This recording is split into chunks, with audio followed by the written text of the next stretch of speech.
আজ সকালে ঘুম থেকে উঠতেই ইচ্ছে করছিল না প্রবীণা সুগলতা দেবীর।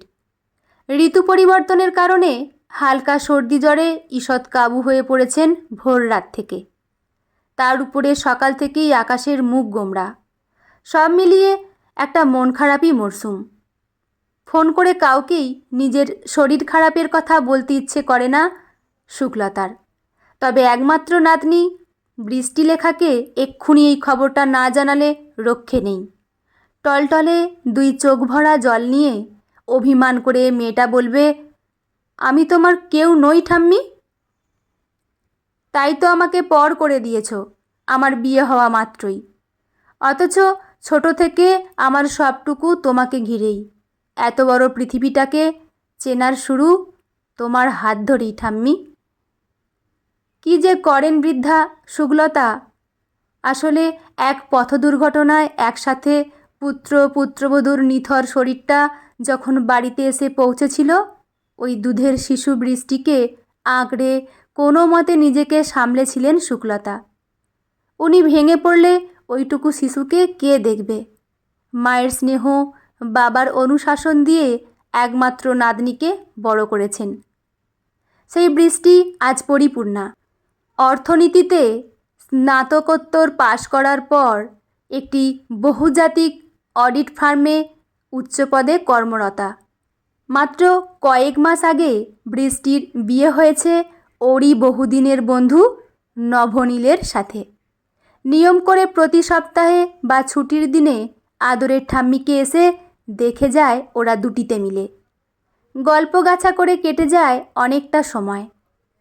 তবুও কোথাও গিয়ে শরীর খারাপের কথা বলে বিব্রত করতে ইচ্ছে করে না সুগলতার। অফিসের চাপ, নতুন হওয়া শ্বশুরবাড়ির দায়িত্ব সামলে বৃষ্টি আর কত করবে ঠাম্মির জন্য। তবুও ওকে না বলে উপায় নেই। পরে জানতে পারলে কুরুক্ষেত্র বাঁধাবে। যা জেদি বৃষ্টি, ওর জেদের কাছে হার মানতে হয়। যাই হোক, বাড়ির সর্বক্ষণের কর্মসহায়িকা চম্পার দিয়ে যাওয়া আদা চায়ে চুমুক দিয়ে নাতনির নম্বরটা ডায়াল করেন সুগলতা। ভেসে আসে বৃষ্টির গলা, আরে ডার্লিং বলো, আজ যে একেবারে সকাল সকাল। আমার কপাল যে খুলে গেছে। খুল যা সিমসিম, আর কপাল খোলা।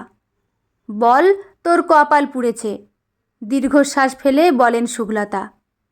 মিনিট ৫-৭ কথার পরে ফোনটা রাখে। ঠাম্মি আর নাতনি দুজনেই। যা ভেবেছিলেন ঠিক তাই। ওনার শরীর খারাপের কথা শুনলে কিছুতেই আটকে রাখা যাবে না মেয়েটাকে। বৃষ্টি বলল, দুপুর দুপুর এই বাড়িতে এসে পৌঁছাচ্ছে, কিন্তু মেয়েটা যে আসছে ওকে খেতে দেবেন কি?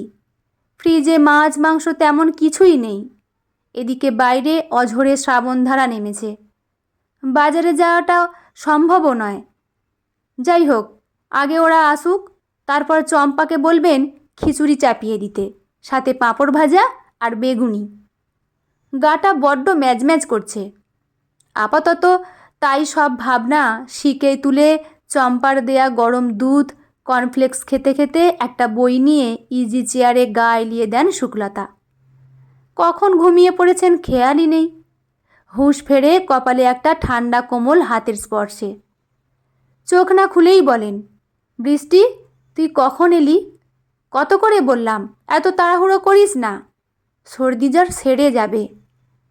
আমাদের ঘরে এরকম সাধারণ জ্বরজারির ওষুধপত্র তো রাখাই আছে।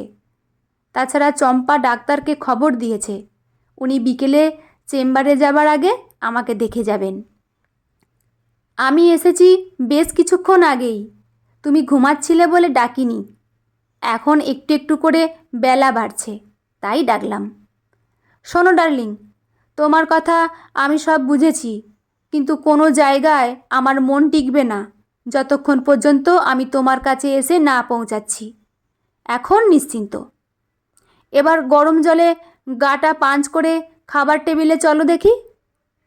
আমি আসার সময় বাজার থেকে চিকেন নিয়ে এসেছি। চম্পাদি এতক্ষণে স্যুপটা বানিয়েও ফেলেছে, ওটা আগে খাও। তারপর দুপুরে খাওয়া দাওয়ার পর একটা প্যারাসিটামল খেয়ে রেস্ট নেবে। তাছাড়া বিকেলে তো ডাক্তারবাবু আসছেনই। এই রে, খাবার কথা মনে হতেই সুগলতার মাথায় হাত। চম্পাকে তো কিছুই বলা হয়নি সকালে। ওনার মুখের রেখাচিত্রের ওঠানামা দেখে বৃষ্টি এবার হেসে উঠে বলে, চম্পাদি, আমার ডার্লিং ঘোর চিন্তায় পড়েছেন, বুঝতেই পারছি। ভাবছেন মেনুতে হরি মটর আছে আজ। তুমি একবার দুপুরের মেনুটা দেখিয়ে দাও তো এই ঘরে এসে। যাই গো বৃষ্টি দিদিমণি। পরিচিত কায়দায় শাড়ির আঁচলে হাত মুছতে মুছতে ঘরে ঢোকে চম্পা। ওর হাতে দুটো ঢাউস সাইজের টিফিন বক্স। ও দুটো খুলতেই উকি মারে পাতলা মুগ ডালের খিচুড়ি, শুকনো আলুর দম আর বেশ কিছু ভাজাভুজি। সুগলতা অবাক হয়ে জিজ্ঞাসা করেন, এত তাড়াতাড়ি এত সব কে বানালো রে, তুই নাকি? ভ্রু নাচিয়ে বৃষ্টি বলে, না, আমি নই, মামনি মানে নবনীলের মা বানিয়ে দিল। আর সাথে কি বলল জানো ঠাম্মি? কি বললেন? সুগলতার বিস্ময় যেন আর ধরে না। বৃষ্টি ওনাকে জড়িয়ে ধরে বলে চলে, জানো ঠাম্মি, মামনি বলল যে বটগাছটার জন্য আজ আমরা বৃষ্টিকে বাড়ির সদস্য হিসেবে পেয়েছি, সেই বটগাছটার শিকড় তো নড়বড়ে হতে দিলে চলবে না। ওনাকে পুরো সুস্থ করে তবেই তুই বাড়ি ফিরবি। তেমন হলে ঠাম্মিকে আমাদের বাড়িতে রেখে দিবি এবার, একদম চোখের আড়াল করবি না। আনন্দে চোখ দুটো ঝাপসা হয়ে আসে সুগলতার। এককালে ভগবান সবটা কেড়ে নিয়েছিলেন ওনার থেকে, আর আজ উজাড় করে সব ফিরে পাবার দিন। শ্বশুর বাড়ি নয়, এই বাড়ির পাশাপাশি হিসাব মতো আর একটা নতুন ঠিকানা পেয়েছে ওনার নাতনি বৃষ্টিলেখা। শেষ বয়সে আর কি চাই? চিকেন স্যুপটা আস্তে আস্তে চামচে করে ঠাম্মির মুখে তুলে দিতে থাকে বৃষ্টি। বাইরে বৃষ্টিধারার মতন গৃহকোণে তখন ঠাম্মা সুগলতা দেবী আর নাতনি বৃষ্টিলেখার সম্পর্কের খুনসুটি সুখ-বৃষ্টির উষ্ণতা ছড়ায়। বন্ধুরা, গল্পটি এখানেই সমাপ্ত। গল্পটি আপনাদের কেমন লাগলো অবশ্যই কমেন্ট করে জানাবেন। লেখা পুষ্পিতা ভৌমিক, পাঠে আমি রিমি। দেখা হচ্ছে পরের কোনো গল্প নিয়ে। ভালো থাকবেন সবাই, ধন্যবাদ।